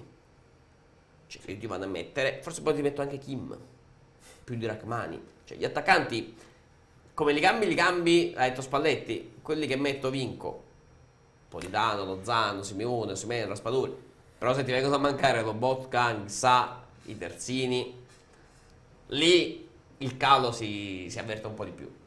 Stavo leggendo un tweet del grandissimo Maurizio Pistocchi, il quale ci riporta all'attenzione che il Chievo Verona c'è, o meglio, il Chievo Verona come lo conosciamo non c'è più. C'è la Clivenza di Pellissier in prima categoria, mi pare. Però c'è il caro vecchio Campedelli che non ci vuol far passare la mosca da sotto al naso e addirittura punta a chiedere 143 milioni alla FIGC dopo l'esclusione dal campionato, a titolo evidentemente di risarcimento, perché sarebbe stato violato un principio costituzionale avallato da una legge del governo Conte e quindi si potrebbe andare a finire addirittura davanti alla Corte Costituzionale, il giudice delle leggi, il giudice più alto, forse anche più alto della Cassazione. Sono un eretico, signori. Stavo leggendo il motivo, voi giuristi non motivo perché leggevo, perché quando il Chievo non venne ammesso, venne fatto scomparire, la FIGC svincolò tutti i giocatori, prima squadre giovanili, e i problemi del Chievo economici hanno poi travolto la realtà industriale di Campedelli, la Paluani, fallita. Quindi è chiaro che il risarcimento, al netto del fatto sportivo, che non è che il Chievo possa essere riammesso in Serie A, in Serie B o comunque nelle campionati professionistici, c'è più una questione di risarcimento danni. Però chi le paga la FIGC. Cioè 140 milioni di euro che è la FIGC con quello stato, però sono 140 milioni di euro che a bilancio si potrebbero sentire fin troppo. Assolutamente sì, ancora una storia tipicamente italiana questa del Chievo, per quanto riguarda sempre il conteggio con gli altri club europei, ad oggi il Napoli è vero, come rating è il primo, ma per quanto riguarda i gol fatti è quarto, dopo le corazzate Bayern, City e PSG, c'è il Napoli con 31 gol fatti. Questa statistica riferita chiaramente dalla Gazzetta dello Sport, che va a comparare anche le reti segnate in Champions League. C'è l'Arsenal che segna più gol di tutti con 14, Barcellona e Bayern seguono a 13, Napoli a 13. Per quanto riguarda il numero di giocatori mandati in rete, anche in questo caso il Napoli è tra i primi. Perché? Perché Bayern ne ha fatti segnare 14, il Rennes 13, il francese, Napoli a 12. E anche questa forse la forza, no? della squadra. Manca uno, segna l'altro. Cioè, se abbiamo fatto prima i nomi dei Napoli di Mertens, di Higuaín e di Cavani che segnavano solo loro. Sì. Io però c'ho un altro dato sotto mano, cioè, per renderci conto. 8 partite di campionato. Vabbè, la Cremonese ha subito 138 tiri, come lo Spezia. Il Napoli in 8 partite ha tentato 150 conclusioni, sono quasi 20 a partita. Facciamo in 95 minuti, sono quasi una ogni 4 minuti e mezzo. Ogni 4 minuti e mezzo il Napoli tenta un tiro in porta. Ci rendiamo anche conto di quello che è la manovra offensiva in questo momento del Napoli? I numeri, i gol, i giocatori che sono andati in porta, va benissimo. Però 150 tiri tentati in 8 partite, mamma mia, cioè sono 19 tiri a partita. Forse qualcosa in meno, ma cioè, ci rendiamo anche conto. Poi vogliamo fare un giochino, chi sarà il giocatore del Napoli a segnare il 3500esimo gol in Serie A? Perché il Napoli ha 3498. Mi sa che la quota nei siti di betting questa scommessa? Il secondo, sai, sono quelle cose che impazziresti. Che non dobbiamo far sentire al nostro Emanuele Bernardo, sennò si gioca anche le cuffie. Si va a giocare solo il secondo si marcatore gioca anche del le cuffie Napoli. che c'è in regia. Beh, c'è anche un altro paio di dati molto molto interessanti. Tu mi parlavi di Lobotka. Il Napoli in Serie A è la squadra che ha creato più sequenze di almeno 10 passaggi in Serie A. 112 volte il Napoli ha fatto 10 passaggi, nascondendo la palla all'avversario e chiaramente aumentando le probabilità di poter andare in attacco da di 150 tiri in porta.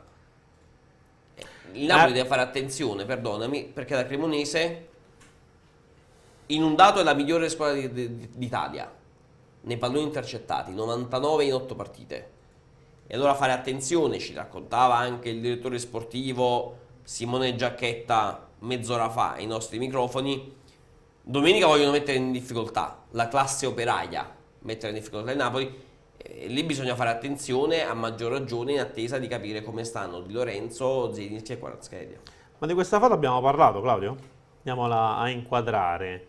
Forse l'abbiamo vista prima, L'abbiamo vista prima, però dobbiamo dare anche qualche cifra, perché i nostri telespettatori ci stanno chiedendo innanzitutto se si tratta di un rinnovo fino al 2024 o al 2025.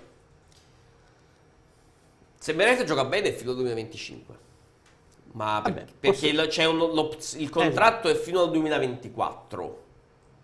Il Napoli ha l'opzione unilaterale per allungarlo fino al 2025. Adesso noi in questo momento non sappiamo se ci sono, dei bonus legati al rendimento e alle presenze, non economici, bensì proprio di durata. Come dire, se Meret da qui al 2025 gioca il 90% delle partite, il contratto si allunga automaticamente per un'altra stagione. Qualche volta abbiamo visto, più nei prestiti, quando da un diritto diventa obbligo. Mi fa molto sorridere la didascalia di Federico Pastorello, l'agente di Meret, su Instagram, perché mi sento come se avessi finito una maratona. Ma alla fine ce l'abbiamo fatta. Sono molto felice che avete annunciare il nuovo contratto con Napoli, con tanto i dati. Non poteva mancare la stoccata di Pastorello. Secondo me è stato un modo, capito, per dire: signori, vi siete decisi, ci avete messo anche troppo. Però se ti rendi conto di tutto quello che è passato attorno alla questione portiere in casa Napoli, Cioè, noi adesso siamo al 6 ottobre. 2 mesi fa, per un giorno e mezzo, Alex Meret è stato il portiere dello Spezia. Perché il Napoli cercava Kepa, cercava Keylor, aveva quel Sirigu contrattualizzato ma con la possibile penale per liberarlo anticipatamente. Il Napoli in porta ha vissuto le pene dell'inferno. Napoli liberò Ospina perché Ospina chiedeva troppi soldi.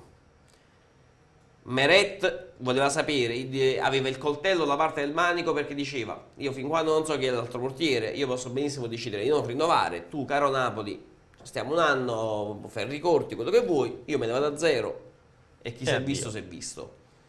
È chiaro che Meret, e l'ho raccontato anche in conferenza stampa, vive un momento molto molto felice, è un portiere di talento, è un portiere che secondo me in questo primo mese e mezzo di stagione ha messo anche da parte quelle che erano le critiche, sempre per Empoli, Napoli, perché poi Vincenzo, cioè, esiste solo Empoli Napoli, solo le cose brutte, soltanto Empoli Napoli, uno si ricordava. E è chiaro che Meret sta giustificando l'investimento del Napoli e la fiducia, si merita questa fiducia fino al 2024/2025, contorniato da una difesa di buonissimo livello e da un rendimento di squadra, chiaramente, che devo dire io come sia il rendimento del Napoli in questo momento, parlano i dati. Grande rendimento da parte dello stesso portiere. C'è chi apre ad uno scenario curioso a cui onestamente non avevo pensato. Scrive Gianni: ragazzi, ma l'obiettivo con Meret del Napoli è venderlo. Nonostante stia facendo buone partite, rimane il fatto che con i piedi è molto limitato, non è un portiere moderno. Il Napoli l'ha rinnovato per poi venderlo, secondo Gianni. Ma che senso ha? Non ha alcun senso. Per non perderlo a zero. Dice invece di perderlo a zero. Ma lo dai via a quel punto. Questo qua è un discorso che fa il Napoli ad agosto. Dice: io allungo il contratto di Meret perché non lo posso prestare col contratto in scadenza, mi do la zappa sui piedi, bensì lo allungo per venderlo tra un anno. Se ti ricordavi anche di Fabian si parlava di questa cosa, del rinnovo con clausola bassa pur di venderlo.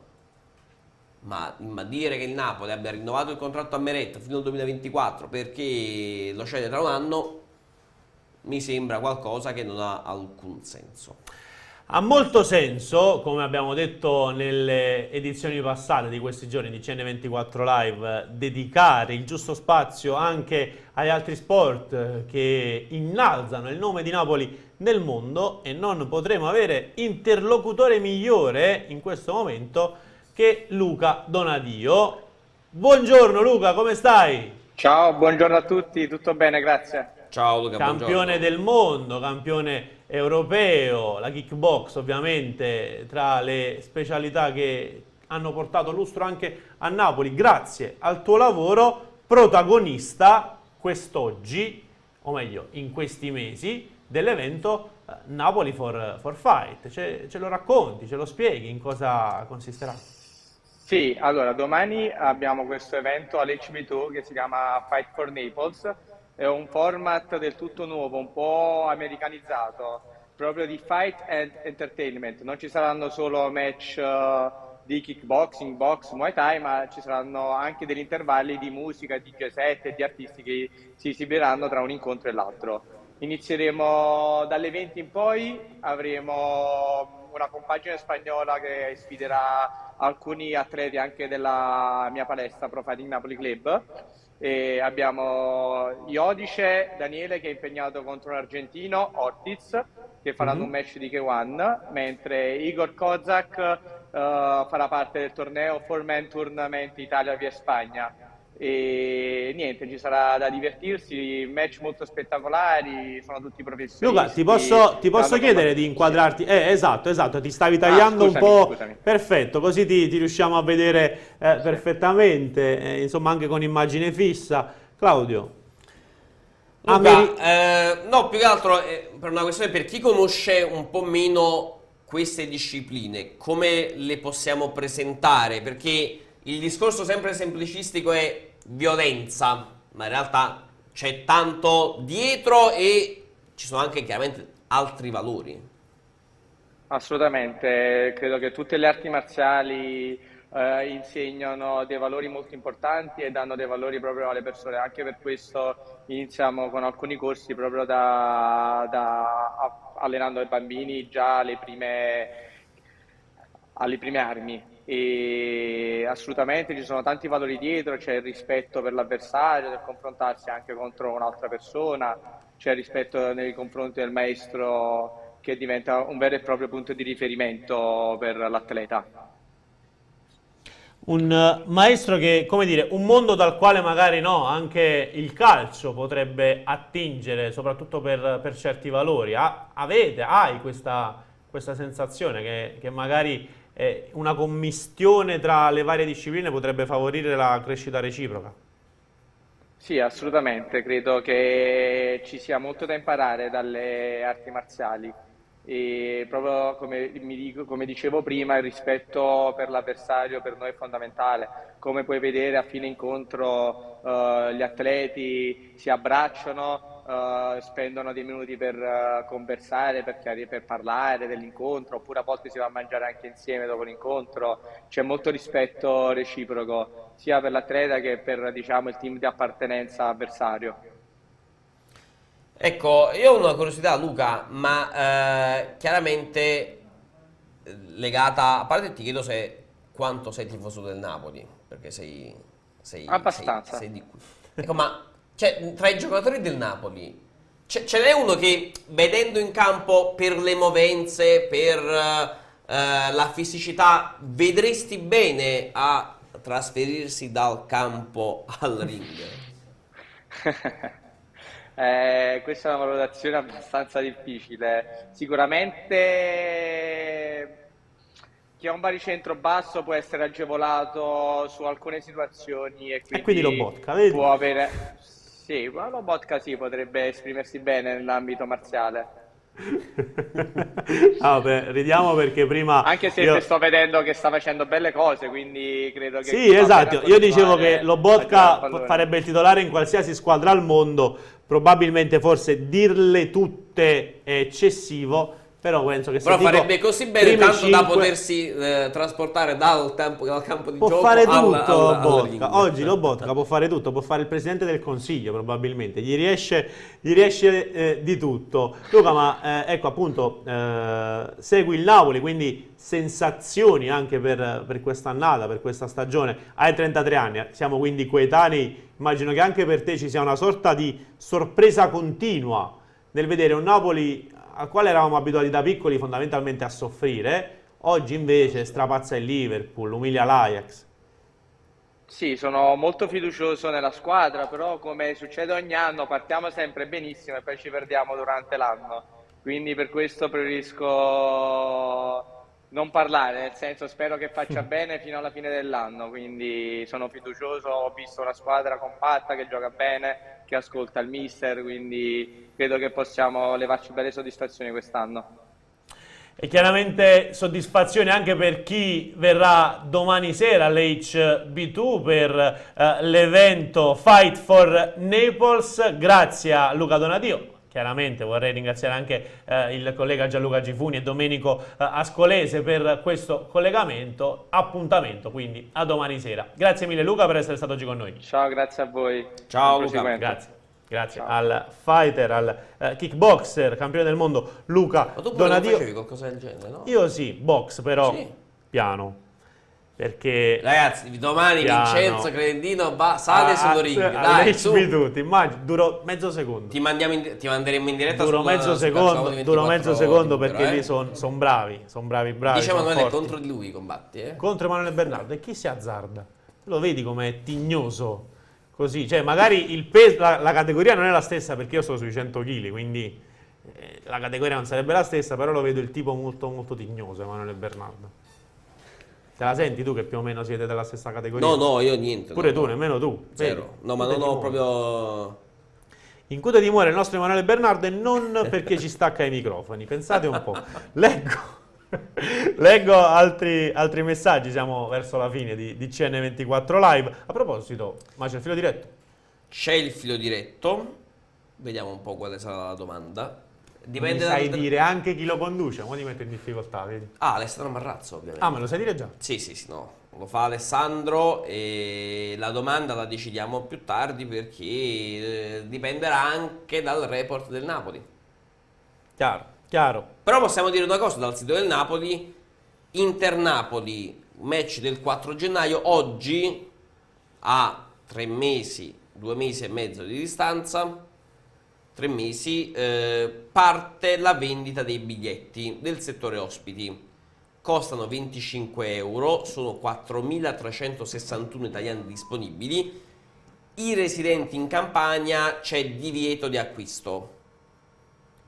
Invece per i tifosi del Napoli non residenti in Campania non c'è l'obbligo del possesso della Fidelity Card.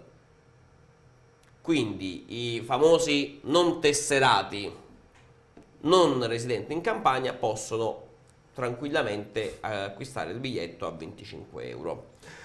Allora, cosa ci Perché? scrivono? Perché? È I non perché tesserati. Sal scrive: ultim'ora Credendino sfida Bernardo. Ben me ne guardo, signori. Facciamo fare una bella grafica da Giuseppe Caudiero, guarda. Così, capito? Tu ti metti in posizione, però poi fate come, sai, per i grandi match di box che al peso già si picchiano, vi dovreste Lo picchiare facciamo, anche voi, lo facciamo. Russo, sì, pure perché poi quando ci stacca il microfono, oppure quando le pile. Ma tu fai così, adesso che nel frattempo un attimo, no, il tweet del Napoli di cordoglio per la famiglia per Ventrone. Ventrone. Sì, ti ho visto che sei scattato, pensavi fosse il report. Esatto, ho visto SSC Napoli appena twittato. Pensavi fosse il report. Arriva una domanda per te, Claudio, arriva una domanda per te.